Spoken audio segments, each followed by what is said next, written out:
جب کسی کے عقیدوں کو درست مان لیا اس کے فقہی مسئلے تو پھر چھوٹے رہ گئے. جب عقیدہ اس کا صحیح نکلا باقی چیزیں تو چھوٹی رہ گئی.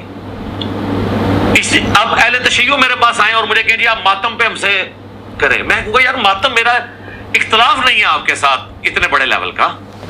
میرا آپ سے بڑے لیول کے اوپر جو اختلاف ہے عقیدہ امامت کے اوپر ہے کہ آپ رسول اللہ کی وفات کے بعد بھی کسی شخص کے بارے میں یہ کلیم کریں کہ اللہ اور بندے کا تعلق رہتا ہے. جس طرح صوفیاء کشف کے نام پہ مان رہے ہیں عقیدہ اور آپ امامت کے نام پہ مان رہے ہیں, تو سر یہ تو بہت بڑا مسئلہ ہے.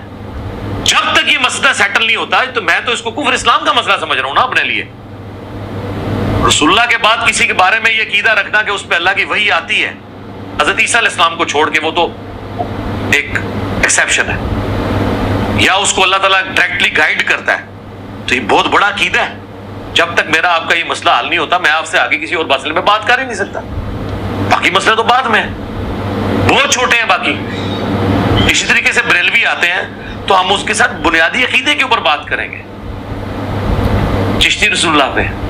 بسم اللہ الرحمن الرحیم. السلام علیکم دوست. آپ نے سنا ہوگا کہ نیم حکیم خطر جان نیم اللہ خطر ایمان.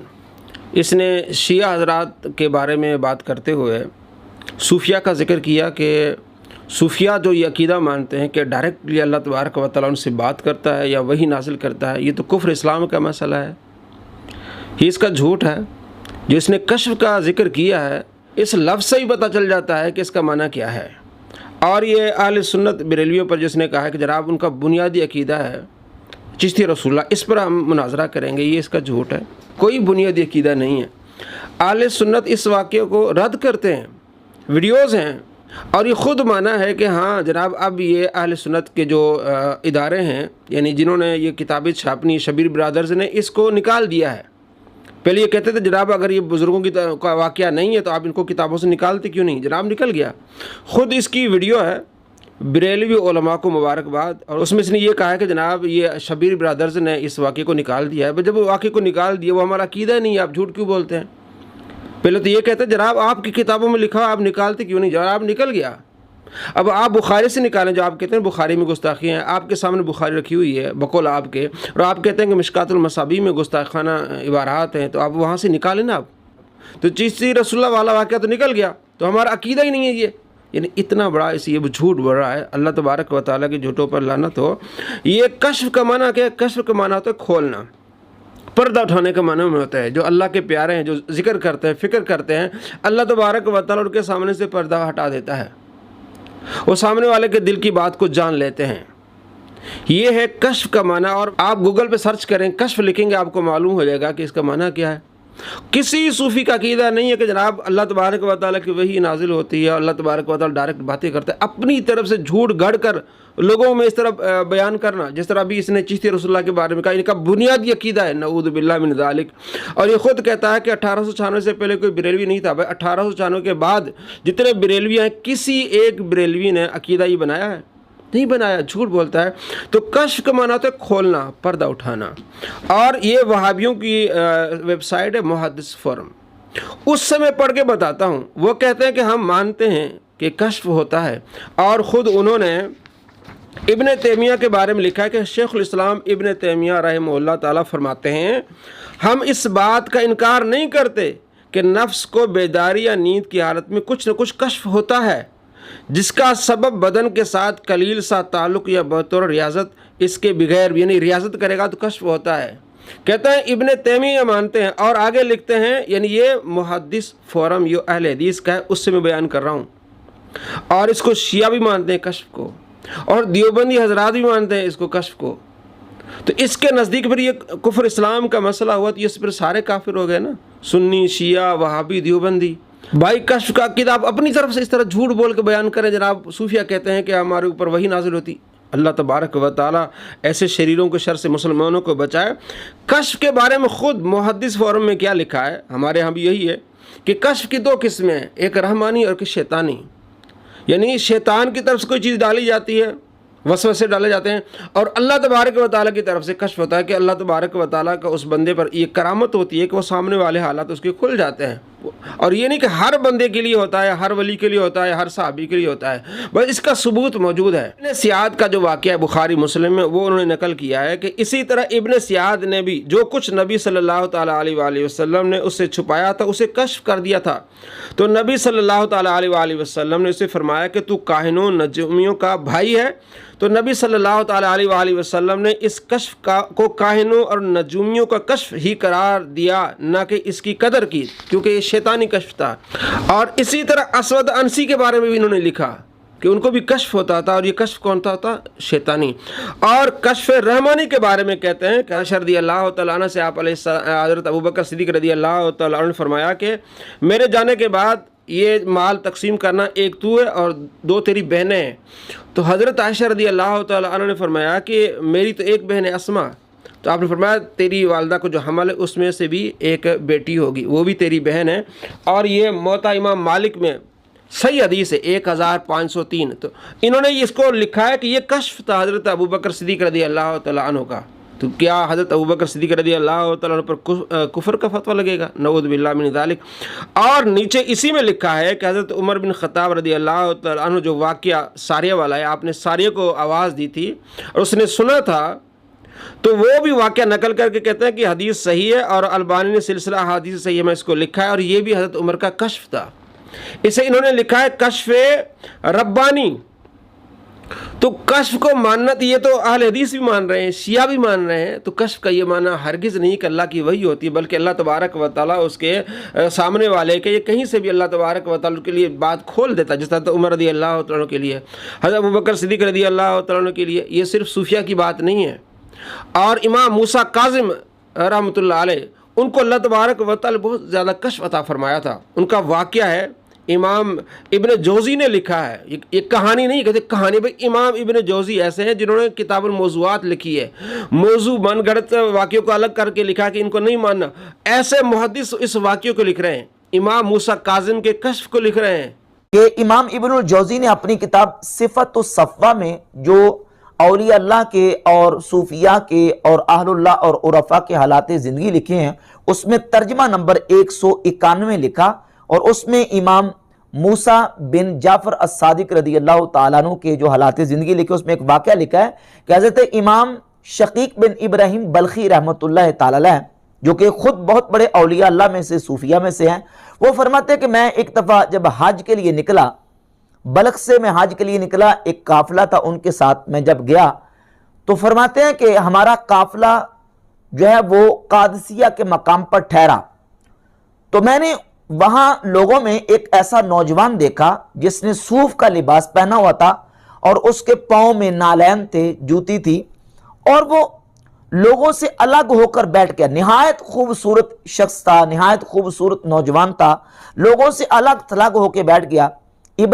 شقیق بن ابراہیم بلخی رحمۃ اللہ علیہ فرماتے ہیں کہ میں نے یہ خیال کیا کہ یہ جو جوان ہے، الفتح من الصوفیہ یرید ان یکون کلن علی الناس فی طریقہم، میں نے یہ خیال کیا کہ یہ نوجوان صوفیہ میں سے ہے، اور یہ الگ ہو کے لوگوں سے اس لیے بیٹھ گیا ہے تاکہ لوگ اس کی طرف متوجہ ہوں، اور اس کو اللہ کا ولی سمجھ کے، نیک شخص سمجھ کے لوگ اس کا بوجھ بھی اٹھا لیں، یعنی لوگ اس کو کھانا پینا دیگر جو ضرورت کی چیزیں وہ اس کو مہیا کریں۔ تو شقیق بن ابراہیم بلخی رحمۃ اللہ کہتے ہیں جب میرے دل میں یہ خیال آیا، میں اس نوجوان کے قریب گیا، فدنوت منہ فلما رآنی مقبلا، جب میں اس نوجوان کے قریب ہوا تو اس نوجوان نے مجھے اپنی طرف متوجہ دیکھا، تو مجھے کہنے لگے یا شقیق اجتنبوا کثیرا من الظن ان بعض الظن اسم، کہ اے شقیق بہت زیادہ گمانوں سے بچو، کیونکہ بعض گمان گناہ ہو جاتے ہیں۔ میری طرف متوجہ ہوئے۔ شقیق بن ابراہیم بلخی کہتے ہیں کہ ثم ترکنی ومضى، پھر انہوں نے مجھے چھوڑا اور چلے گئے۔ فقلت فی نفسی ان ھذا لامر عظیم، میں نے اپنے دل میں کہا یہ تو بہت بڑا امر ہے۔ قد تکلم علی ما فی نفسی ونطق باسمی، اس شخص نے وہ بات کی ہے جو میرے دل کے اندر تھی۔ میں تو دل میں یہ سوچ رہا تھا کہ یہ نوجوان جو ہے، یہ لگتا ہے کہ لوگوں پر بوجھ بننا چاہتا ہے، یہ چاہتا ہے کہ لوگ اس کو سہولیات مہیا کریں، کھانے پینے کا زادرہ وغیرہ دیں، یہ چاہتا ہے۔ اب میرے دل میں جو خیال آیا تھا، وہ دل میں آنے والے خیال کو اس نوجوان نے سمجھا، اور کہا اے شقیق، یعنی اے شقیق بن ابراہیم بلخی، بہت زیادہ گمان نہ کیا کرو کیونکہ بعض گمان گناہ ہو جاتے ہیں۔ فرماتے ہیں کہ پھر وہ نوجوان چلا گیا، وَمَا هَذَا إِلَّا عَبْدٌ صَالِحٌ، میں نے کہا یہ تو کوئی بڑا ہی نیک آدمی ہے۔ میں نے کوشش کی کہ میں اس کے ساتھ جا کے ملوں، تیزی سے میں گیا لیکن وہ نوجوان جا چکا تھا، حتیٰ کہ وغاب عن عینی، میری آنکھوں سے وہ غائب ہو گیا، عینیہ۔ فلما نزلنا واقصہ، پھر فرماتے اسی سفر میں جب ہم واقصہ کے مقام پر ٹھہرے، اذن بہ یصلی واعضاؤہ تضطرب ودموعہ تجری، میں نے دیکھا کہ وہی نوجوان واقصہ کے مقام پر نماز ادا کر رہا ہے اور اس خشوع و خضوع کے ساتھ نماز ادا کر رہا ہے کہ اس کے اعضاء جو ہیں وہ کانپ رہے ہیں اور اس کی آنکھوں سے آنسو جاری ہیں۔ فقلت ھذا صاحبی، میں نے کہا یہی تو وہ نوجوان ہے جس کو میں تلاش کر رہا ہوں۔ تو حضرت شقیق بن ابراہیم بلخی رحمۃ اللہ کہتے ہیں کہ میں نے سوچا کہ اب میں اس کے قریب جاؤں گا اور اس سے معذرت کروں گا اور اس سے معافی مانگوں گا کہ جو میرے دل میں تمہارے بارے میں کوئی بدگمانی آئی ہے تو میں اس سے تمہاری بارگاہ میں معذرت خواہ ہوں، معافی مانگتا ہوں۔ ابھی کہتے ہیں کہ فصبرت حتی جلسا، میں نے کچھ صبر کیا، جب میں نے دیکھا کہ وہ نوجوان بیٹھ گیا اور میں اس کے قریب گیا، جب اس نوجوان نے مجھے اپنے قریب آتے دیکھا تو پھر وہ نوجوان میری طرف مخاطب ہوا اور کہنے لگا یا شقیق اتلو وَإِنِّي لَغَفَّارٌ لِمَن تَابَ وَآمَنَ وَعَمِلَ صَالِحًا ثُمَّ اهْتَدَىٰ۔ تو پھر اس نوجوان نے سورہ طٰہٰ کی آیت نمبر 82 پڑھی اور کہا اے شقیق قرآن کی یہ آیت پڑھ، اور اس آیت کا مفہوم یہ ہے کہ اللہ رب العزت فرماتا ہے کہ جو توبہ کر لیتا ہے میں توبہ کرنے والے کو بخش دیتا ہوں۔ یعنی جو شقیق کے دل میں بات آئی تھی کہ میں ان سے معافی مانگوں، معذرت کروں، تو حضرت سیدنا وہ جو نوجوان تھے، ابھی اس نوجوان کا تذکرہ ہو رہا، وہ نوجوان جو تھے اس نے میرے دل میں آنے والی بات کو سمجھا اور کہا کہ اے شقیق قرآن کی یہ آیت پڑھ۔ یعنی جس آیت کا مضمون یہ ہے، مفہوم یہ ہے کہ جو بندہ اللہ کی بارگاہ میں توبہ کرتا ہے اللہ رب العزت اسے بخش دیتا ہے۔ تو شقیق بن ابراہیم بلخی رحمۃ اللہ فرماتے ہیں ثم ترکنی ومضی، پھر اس نوجوان نے مجھے چھوڑا اور چلا گیا۔ میں نے کہا ان ھذا الفتى لمن الابدال، میں نے کہا یہ نوجوان تو کوئی ابدال معلوم ہوتا ہے، یعنی ابدال جو اولیاء اللہ کے درجات میں سے ایک درجہ ہے، یہ تو بہت بڑا کوئی ابدال معلوم ہوتا ہے۔ وقد تکلم علی سری مرتين، اس نے 2 مرتبہ میرے دل میں آنے والی بات کو سمجھا اور اس کا جواب دیا۔ فلما نزلنا رمالا، پھر کہتے ہیں کہ اسی سفر میں تیسرے مقام پہ، مقام رمالہ کے مقام پر ہم ٹھہرے، اذن بالفتى قائم علی البئر وبیدہ رکوۃ، میں نے دیکھا کہ وہی نوجوان مقام رمالہ پہ کھڑا ہے اور وہ نوجوان ایک کنویں کے کنارے کھڑا ہے اور اس کے ہاتھ میں ایک پیالہ ہے، اور وہ نوجوان چاہتا ہے کہ اس کنویں سے پانی نکال کے پانی پیے۔ فسقطت الرکوۃ من یدہ فی البئر وانا انظر الیہ، میں دیکھ رہا تھا کہ اس نوجوان کے ہاتھ سے وہ پیالہ گرا اور کنویں میں جا پڑا۔ فرأیتہ قد رمق السماء وسمعتہ یقول، اور جس وقت میں نے دیکھا تو کہتے ہیں کہ میں نے دیکھا کہ وہ نوجوان اس کنویں کے کنارے کھڑا کہہ رہا ہے انت ربی اذا ظمأت من الماء وقوتی اذا اردت الطعاما، کہ یا اللہ جب میں پیاسا ہوتا ہوں تو تو ہی مجھے پانی عطا کرتا ہے، اور جب میں بھوکا ہوتا ہوں تو تو ہی مجھے قوت کے لیے، تو ہی مجھے غذا کے لیے کھانا عطا فرماتا ہے۔